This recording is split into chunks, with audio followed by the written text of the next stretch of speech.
같이 기도하고 말씀 읽겠습니다. 하나님 아버지 감사합니다. 오늘 새벽도 하나님의 은혜로 이만큼 건강과 평안을 주시고 또 하나님의 전에 일찍 나와 함께 새벽 예배의 단을 쌓으며 하나님의 말씀, 잠언의 말씀을 몇 절 읽고 묵상케 하시니 할렐루야 감사합니다. 이 세상 사는 동안 늘 성경책을 묵상하며 그 교훈을 사모하며 그 교훈 안에 살게 하여 주시니 할렐루야 감사합니다. 아버지 은혜를 주셔서 주를 사랑하는 자들이 많게 하여 주시고 남녀노소의 심령들이 주님을 진실이 믿게 하시되 특별히 우리의 젊은 세대들, 우리의 자녀들의 세대들이 경건함을 잃어버리지 않게 하여 주시고 하나님을 사랑하고 하나님을 경외하며 성경 읽기를 좋아하고 성경 연구하기를 좋아하고 성경 말씀 듣기를 사모하는 자들이 많게 하여 주셔서 하나님께서 다음 세대들을, 이 세대와 다음 세대들을 버려두지 않으시고 재앙 가운데 버려두지 않으시고 하나님의 말씀의 기근과 기갈 가운데 버려두지 아니하시고 하나님의 말씀을 주님 소유한 자들, 말씀을 믿고 또 지키고 말씀을 위하여 싸우고 악과 싸우고 말씀을 실천하는 자들이 되고 하나님께서 주시는 말씀을 사랑하는 자들에게 주시는 큰 평안을 경험하는 자들이 많게 하여 주옵소서. 그러나 하나님의 뜻만 다 이루시기를 소원합니다. 미천하고 무익한 종에게 이 새벽에도 말씀을 조금 해석하며 증거할 힘을 주시고 사모하여 말씀 앞에 앉은 자들마다 하나님께서 복을 주시고 은혜를 주시고 말씀의 교훈을 주시옵소서. 예수님의 이름으로 기도합나이다. 아멘. 잠언 17장 5절부터 8절 말씀 5절 보십시다. 가난한 자를 조롱하는 자는 이를 지으신 주를 멸시하는 자요 사람의 재앙을 기뻐하는 자는 형벌을 면치 못할 자니라. 가난한 자를 조롱하는 자는 그를 지으신 주님을 멸시하는 자라. 그렇게 말씀했습니다. 잠언 14장 31절도 비슷하게 가난한 사람을 학대하는 자는, 거기는 학대하는 자는 그를 지으신 이를 멸시하는 자라고 말했습니다. 가난한 자를 조롱하고 학대하는 자가 왜 그를 지으신 자 곧 하나님을 멸시하는 것이 되는가? 왜냐하면 첫째로 가난한 자도 하나님의 피조물이기 때문입니다. 세상에는 빈부가 섞여 살며 그들을 지으신 이는 여호와시다. 잠언 22장 2절에는 그렇게 표현했는데 그렇습니다. 둘째로 가난한 자의 환경 여건도 하나님께서 주신 것이기 때문입니다. 우리의 환경 여건은 창조주이시며 섭리자이신 하나님의 뜻 가운데 주신 것입니다. 셋째로 부자들의 물질적 유효함도 하나님의 은혜이기 때문입니다. 다윗은 역대상 29장 14절에서 우리의 모든 것이 하나님께로 말미암았다고 고백하였고 사도 바울은 교만하고 자랑하는 고린도 교인들에게 내게 있는 것 중에 받지 아니한 것이 무엇이뇨? 라고 책망하듯이 말하였습니다. 고린도전서 4장 7절에 나와 있는 말씀이죠. 우리는 다른 사람이 재앙받는 것을 기뻐하지 말아야 합니다. 가난한 자를 조롱하지 말고 다른 사람이 재앙받는 것도 기뻐하지 말라. 잠언 24장 17절도 내 원수가 넘어질 때에 즐거워하지 말며 아이고 잘됐다. 저렇게 악하게 하더니 잘 넘어졌다. 그렇게 하지 말라. 그가 엎드러질 때에 마음에 기뻐하지 말라. 그렇게 되어 있습니다. 다른 사람이 재앙받는 것을 기뻐하는 것은 벌을 면치 못할 것이다. 왜냐하면 자신도 그와 똑같은 죄인이기 때문이며 자신이 재앙을 받지 않는 것은 오직 하나님의 긍휼과 용서 때문이며 자신에게 어떤 의의가 있다면 그것은 하나님의 은혜와 성령의 도우심으로 된 것이기 때문입니다. 하나님의 은혜와 성령의 도우심이 아니면 우리는 구주 예수님을 믿을 수도 없었고 의와 선을 행할 수도 없습니다. 6절 봅시다. 손자는 노인의 면류관이요 아비는 자식의 영환이라. 손자는 노인의 면류관이라. 재미있는 말씀이죠. 손자들은 노인들에게 세상에서 기쁨과 낙이며 자랑거리지요.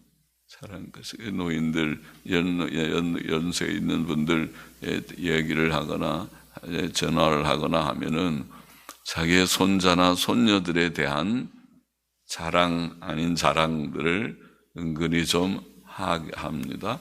그들에게는 그것이 낙이고 기쁨이고 자랑거리입니다. 노인이 경건하고 훌륭한 손자들을 많이 가지는 것은 하나님의 복이죠. 하나님께서 복을 주셔서 그렇다. 하나님께서는 그를 사랑하고 그의 계명을 지키는 자들에게 수천 대까지 은혜를 베푸시고 그 몸의 소생들이 복을 받을 것이라고 십계명에서도 약속하시고 신명기 28장 4절에도 약속하셨지요. 그러므로 시편 112편 1절 2절에 보면 할렐루야 여호와를 경외하고 그 계명을 크게 즐거워하는 자는 복이 있도다.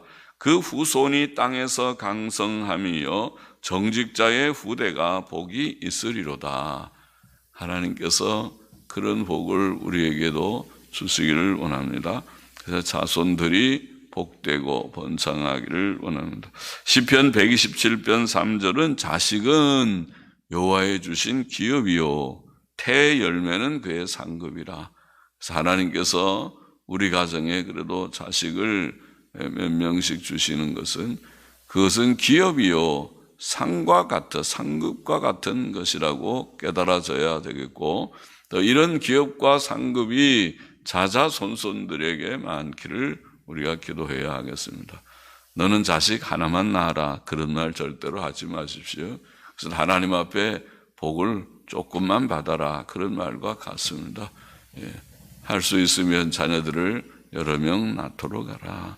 결혼도 정년기에 잘하고 정년기가 지나고 나면 후회해도 소용이 없으니 결혼 정년기에 그렇게 여성들은 가임기가 있으니까 그렇게 늦추지 말고 결혼을 꼭 하고 그리고 자녀들도 좀 많이 낳고 행복한 가정이 되면 좋겠다. 그렇게 말해야 할 것입니다. 시편 128편 3절 4절은 내 집 내 실에 있는 내 아내는 집 안에서 집을 잘 가꾸는 아내, 그런 아내상이죠. 바깥에서 나돌아다니는 바깥일하느라고 분주한 모습이 아니고 내 집 내 실에 있는 내 실은 안에 있다는 내 실에 있는 내 아내는 결실한 포도나무 같으며 포도나무는 참 신기하죠. 포도는 그 나무에 다 시들시들해 보이는 나무에 포도나무는 별로 그렇게 시원치 않잖아요. 나무 가지가. 그런데 거기에서 열매가 주렁주렁 많이 맺히는 거 보면 신기하기도 하고 참 놀랍고 야, 저 나무는 저런 역할을 하는구나 싶죠. 내 아내는 결실한 포도나무 같으며 내 상에 둘린 자식은 어린 감람나무 같으리로다. 밥 먹을 때 다 모여서 옹기종기 앉아서 둘러 앉아서 밥 먹는 그런 가정의 모습이죠. 어린 감람나무 같으리로다. 아이들이 참 얼마나 귀하고 귀엽고 귀한 존재인지. 여호와를 경외하는 자는 이같이 복을 얻으리로다. 그렇게 말합니다. 그래서 이제 노인이 되면 어린아이들, 우리 이렇게 교회도 보면은 연로하신 분들이 손자나 손녀들하고 지나는 사람들 들어있는데, 그럼 젊어지는 것 같죠. 힘은 들지만 아이들이 얼마나 지치지 않고 잘 노는지 따라가기가 힘에 버겁기는 하지만은 그러나 아주 마음이 훨씬 젊어지고 있습니다. 아이들과 같이 눈높이를 맞춰서 같이 여러 가지 장난도 하고 놉니다. 노인에게 경건하고 지혜롭고 착한 손자와 손녀가 많고 그들이 교회와 사회에 훌륭한 인물들이 되는 것은 확실히 하나님의 복입니다. 나중에 커서 각계각층의 중요한 인재들이 되는 것을 보는 것은 즐거움이고 행복일 것입니다. 또 아버지는 자식의 영광이다. 반대로 아버지는 자식의 영광이다. 많은 자녀들에게는 그들의 아버지, 어머니가 세상에서 최고일 것이지만 우리 엄마가 최고야, 우리 아빠가 최고야. 딸들은 또 다 나는 크면은 아빠랑 결혼할 거야. 그러면 아빠 같은 사람을 좋아하게 되고 또 엄마 같은 사람을 좋아하게 되고 그렇게 된다고 보통 그러죠. 그래서 크면은 결혼할 때에 그저 엄마, 아빠와 같은 그런 사람들, 비슷한 사람들을 찾기도 한다고 하죠. 특히 그 부모가 복될 때에 부모는 그들의 영광이 될 것입니다. 부모는 언제 복된 자라고 할 수 있는가? 그것은 하나님을 경외하고 성화를 이루어 좋은 인격이 될 때에 부모가 좋은 인격자가 될 때에 부모를 보면서 나도 저렇게 엄마 아빠처럼 돼야지 그러겠죠. 또 하나님의 복을 많이 받을 때 복을 많이 받을 때 즉 자녀들은 부모님의 훌륭한 인격과 하나님의 함께 하심과 도우심과 또 기도 응답과 어려울 때 기도하고 또 기도하니까 어려움을 잘 헤쳐나가시고 또 하나님이 보호하시고 공급하심을 그들이 눈으로 보면서 저렇게 신앙생활 하는구나. 저렇게 저런 좋은 인격자가 되어야 되는구나. 그런 것을 보면서 그들을 자랑스러워할 것입니다. 특히 부모님이 교회의 기둥 같은 성도와 일꾼이 되고 성도들과 직분자들의 좋은 본이 될 때에 자녀들은 부모의 그런 모습을 보고 기뻐하고 즐거워할 것입니다. 7절 보십니다. 분외의 말을 하는 것도 미련한 자에게 합당치 아니하거든 하물며 거짓말을 하는 것이 존귀한 자에게 합당하겠느냐. 분외의 말, 참 그 원어의 뜻이 어려운 것 같아요. 해석이 전혀 좀 나뉘어 있습니다. 옛날 영어 성경은 훌륭한 말 그렇게 번역했어요. 훌륭한 말. 그리고 근래 NASB도 같게 훌륭한 말, 또 혹은 적당한 말, 또 고대의 어떤 번역은 경우에 맞는 말 이렇게 번역하기도 했고 또 그러나 또 권위 있는 사전에는 우리말처럼 과도한 말 혹은 거만한 말, 그래서 잘 읽히는 영어권의 NIV 성경은 거만한 말 그렇게 번역해서 전혀 말이 다르죠. 하나는 훌륭한 말, 경우에 맞는 말은 좋은 뜻이고 또 다른 하나는 과도한 말, 거만한 말, 조금 부정적인 뜻을 가진 말이죠. 그렇게 번역이 좀 나뉘어 있습니다. 히브리어가 어려운 언어죠. 현대 히브리어가 있긴 있지만 성경 히브리어는 지금은 쓰지 않는 사어라고 합니다. 그래서 우리가 여러 것들을 히브리 학자들이 연구해서 그 뜻을 해독하니까 이런 어려운 어떤 때는 좀 분명한 것들이 있기도 합니다. 미련한 자는 과도한 말이나 거만한 말을 하기도 하죠. 그것은 사람으로서 합당치 않습니다. 물론 훌륭한 말이나 경우의 말을 하는 것도 그에게 합당치 않죠. 미련한 자가 그런 말을 할 리도 없지만은 그런 말을 해도 어울리지 않을 것입니다. 하물며 거짓말하는 것이 존귀한 자에게 합당하겠는가 그렇게 말하고 있습니다. 합당치 않다는 것이죠. 존귀한 자는 왕이나 방백 같은 사회적 신분이 있는 자들이겠죠. 또 예수님 믿고 하나님의 자녀가 되고 왕 같은 제사장이 된 신약 성도도 참 신분으로 말하면 존귀하죠. 하나님의 자녀인데 하나님의 자녀로서의 그런 품위를 갖춘다고 생각한다면 굉장히 존귀한 자죠. 나는 하나님의 자녀다. 또 왕같은 제사장이다. 베드로전서 2장 9절에는 그렇게 표현했으니 대단하죠. 신약 성도는 하나님의 자녀요 왕같은 제사장이니까 또 품위가 좀 있게 살아야 되는데 거짓말이나 하고, 거짓말은 참 천박하잖아요. 다 들통이 나는 건데 또 거짓말을 아주 하면은 모든 사람들이 다 손가락질하죠. 아이고 저 사람 참 뻔뻔하기도 하다. 저렇게 얼굴에 설판을 갈았나? 저렇게 거짓말을 하고도 뻔뻔하게, 아이고 또 뭐 재판에서 저렇게 다 판사가 그냥 허투루게 하나? 판사들이 다 판결해서 옳고 그름을 판결하는데도 저렇게 끝까지 부정하나? 그렇게 말하기도 하죠.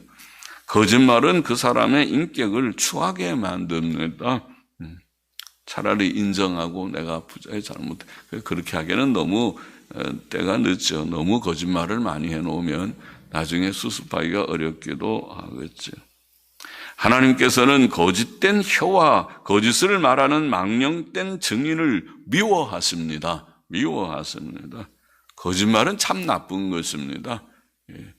그래서 거짓말은 밝히 드러내야 됩니다. 거짓말을 드러내는 거 참 어렵겠지만은, 그러나 그래서 우리가 재판도 하고 하는 것이겠죠. 마귀는 거짓말쟁이요 거짓의 압이다. 그러니까 우리가 거짓말을 일삼으면 그런 마귀 새끼다. 마귀 새끼다. 마귀 새끼. 마귀 자식이다. 하나님의 자녀가 아니고 마귀의 자녀다. 세상 사람들은 거짓말을 일삼으니까, 그러니까 다 하나님의 자녀가 되지 못하는 것입니다. 그러므로 존귀한 자에게는 거짓말이 합당치 않다. 합당치 않다. 그러므로 구약 시대에 천부장과 백부장과 50부장과 10부장 같은 그런 소위 관리들을 뽑을 때에, 관리들을 세울 때에 출애굽기 18장에 보면 그 자격을 이렇게 말해서 하나님을 두려워하며, 관리들은 하나님 두려워해야 도덕성이 있으니까 하나님을 두려워, 경건이 기본이고, 그 다음에 진실하며, 이런 말이 있어요. 진실하며 불의한 이익을 미워하는 자여야 한다. 이제 관리가 되면 불의한 이익에 손을 대거나 그렇게 되면 안 되죠. 그것도 아주 숨어서 비밀이 행하겠지만은, 그러나 비밀이 어디 있습니까? 결국은 다 시간이 지나면 드러나게 될 것이니까, 드러나게 될 것이니까. 하나님을 두려워하며 진실하며 불의한 이익을 미워하는 자여야 한다.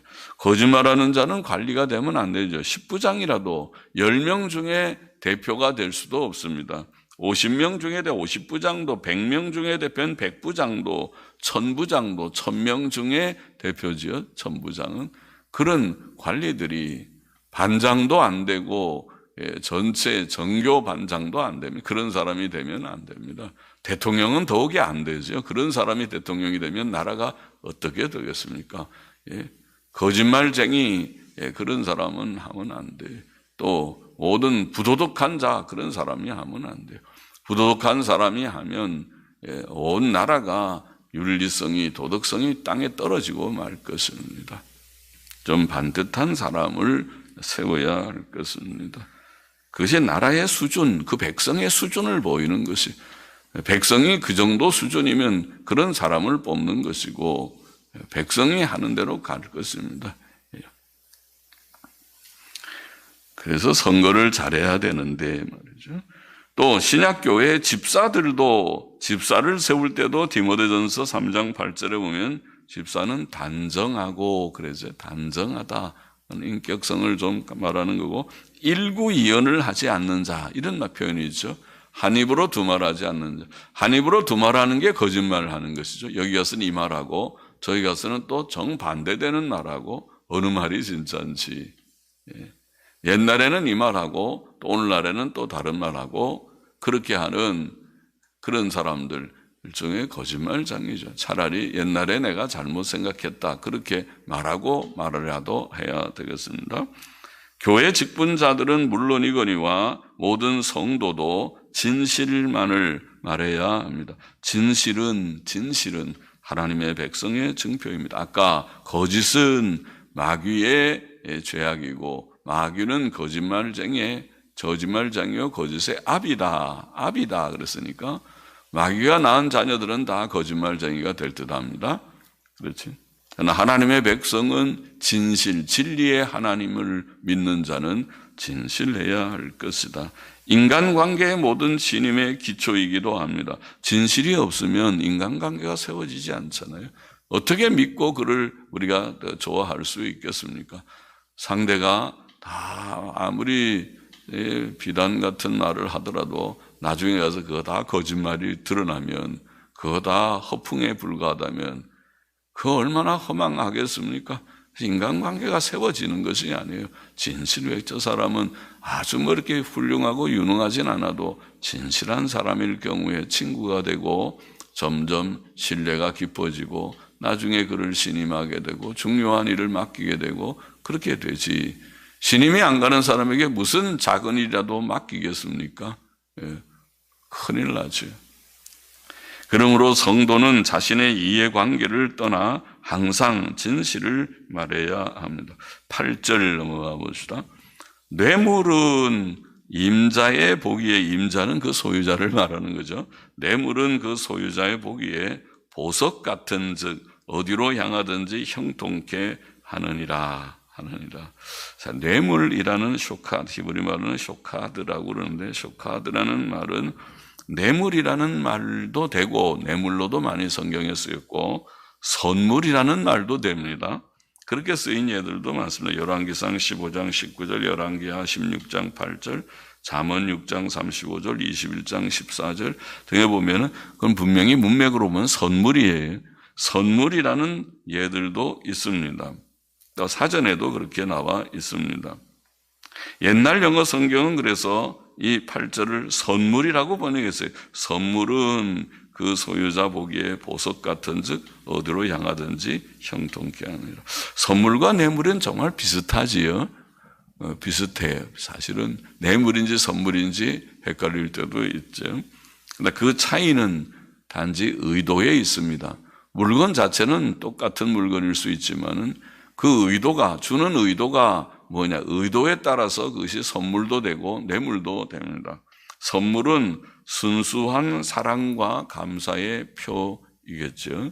그것은 그러면 선물입니다. 순수한 사랑과 감사의 표로 선물을 주고 받습니다. 그러나 뇌물은 무엇을 얻고자 기대하는 불순한 의도가 거기에 섞여 있으면 뇌물이 됩니다. 그냥 받아두세요. 그냥 감사해서 그렇습니다. 말은 그렇게 해도 그 속에 다른 불순한 의도가 있어서 청탁을 한다든지 뭐 그런 의도가 있으면 그것은 뇌물이죠, 일종의. 임자는 소유자인데 선물은 그것을 소유한 자에게 보석과 같아서 어디로 향하든지 형통케 한다. 선물은 어느 때든지 효과가 있다는 것이죠. 그것은 사람의 마음을 부드럽게 하고 다친 마음을 여는 효과가 있죠. 잠언 18장 16절에 보면은 선물은 그 사람의 길을 너그럽게 하며 또 존귀한 자의 앞으로 그를 인도하느니라. 그런 말씀이 있고, 잠언 19장 6절에는 너그러운 사람에게는 은혜를 구하는 자가 많고 선물을 주기를 좋아하는 자에게는 사람마다 친구가 되느니라. 그러겠죠?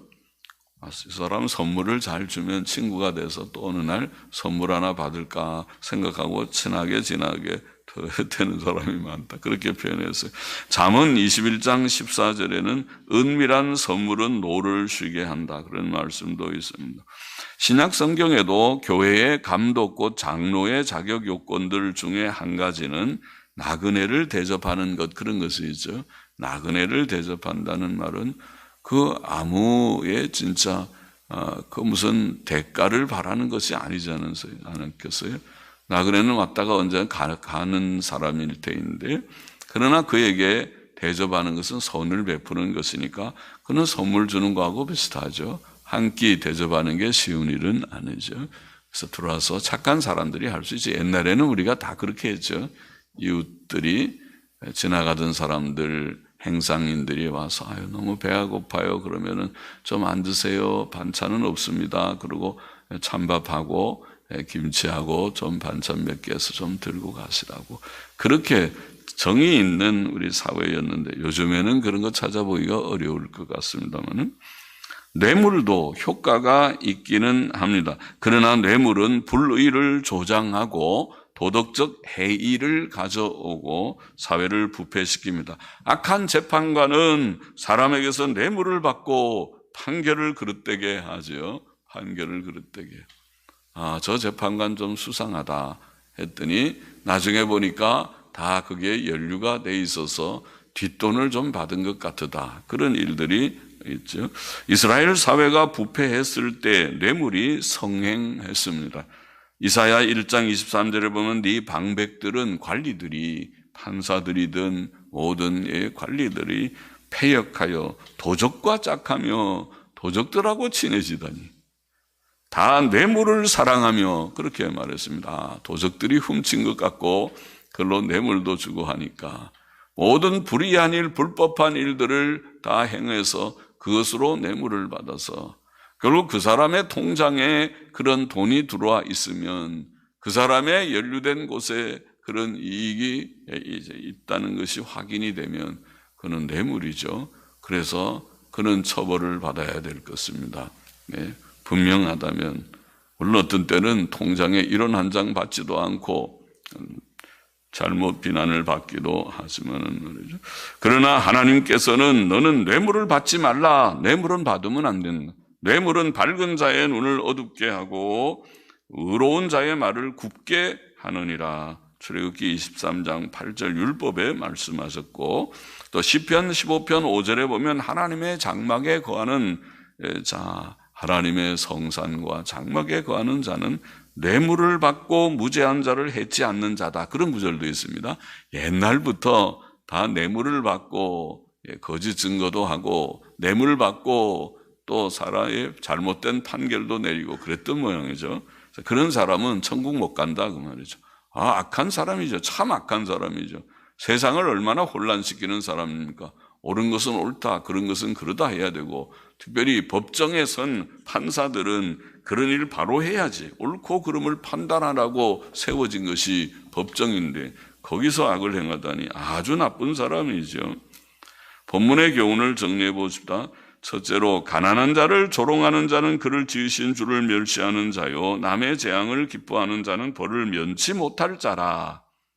가난한 자를 조롱하지도 말고 재앙당한 자를 기뻐하지 말아라. 둘째로 손자는 노인의 면류가 아니요 아버지는 자식의 영광이다. 하나님께서 복을 주셔서 우리도 복된 부모가 되고 또 우리의 자손들도 복된 자손들이 되기를 원합니다. 셋째로 분외의 말을 하는 것도 미련한 자에게 합당치 않은데 하물며 거짓말하는 것은 존귀한 자에게 합당치 않다. 우리가 거짓말하지 말라. 성도는 존귀한 하나님의 자녀의 품위를 갖춰서 품위라고 표현하지. 자녀다운 그런 품위를 갖춰서 우리는 존귀한 자인데 거짓말은 내가 할 수 없다. 추한 자가 될 수 없다.